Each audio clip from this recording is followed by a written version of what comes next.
This is your News Now, Sports.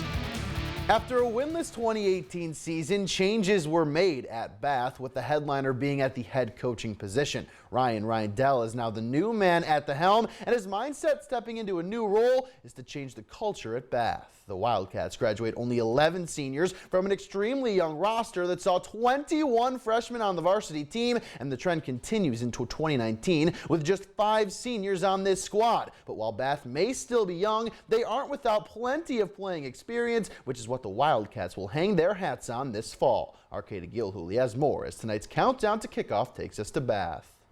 Countdown to Kickoff is brought to you by Metzger Financial Services. For the Bath Wildcats, this year is about starting something new. And for first-year head coach Ryan Reindell, the team and its success is more than just a job. I was a part of the last team that made the playoffs in '03.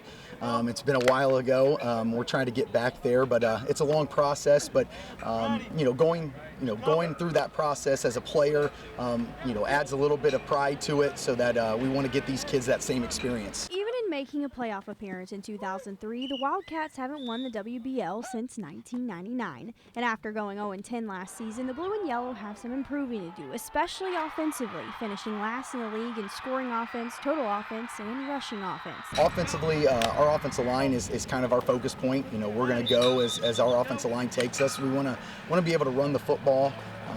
And still be able to pass protect and throw the ball around a little bit, but it starts all up front, and we got to get our offensive line there and get a little stronger and a little bit of toughness there. Defensively, there is a bright spot, returning 8 starters to a side of the ball which finished 4th in the league in total defense last season. On defense, we need a lot of energy, and it seems like we brought a lot of energy for practice and stuff, and scrimmages, and with the returning Lettermans back, I think we're going to do good this year. We have a lot of guys that are back on that defensive side of the ball, and they play together very well.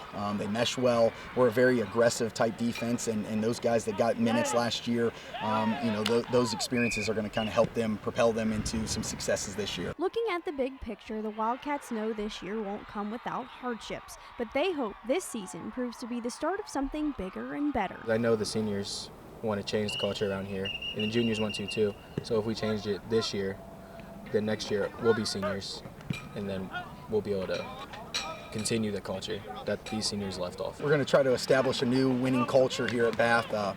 We were very successful in the 80s and 90s and early 2000s here, so we're trying to get back to our old ways, and that was built on toughness and hard work and discipline. And so we're trying to use those principles to instill a new winning culture here at Bath. In Lima, Katie Gilhooly, your News Now Sports.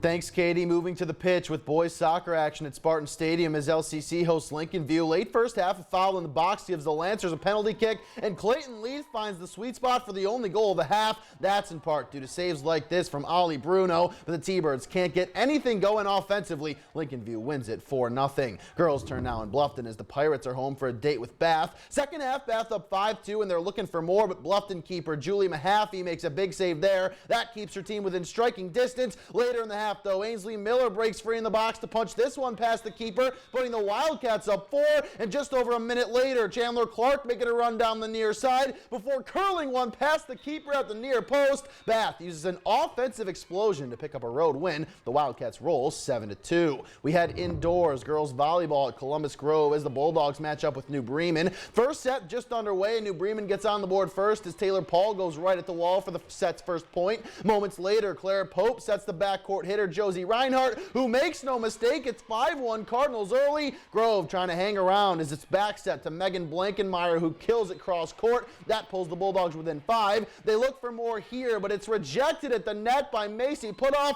Point New Bremen. Moments later, the Bulldogs show off some defense of their own as Cassie Heilman leads the way at the net to foil the kill attempt, but the road team too much today as Ellie Rutgerman spikes it home here. New Bremen wins it 3-1. We finish in Delphus as the Blue Jay Invitational takes place at Stadium Park this morning. Beginning in the girls event, this is Columbus Grove's Alyssa Ellerbrock claiming the top spot. She crosses the finish line first in 19 minutes 36 seconds, leading the Bulldogs to a team title as well. In the boys event, Anna's Hayden Schmidt is your winner with a first place time of 17 minutes 4 seconds. The Rockets finish second as a team though, 2 points behind the Bulldogs as Columbus Grove sweeps the boys and girls team titles. Katie. Thanks so much, Matt. We'll wrap things up after the break.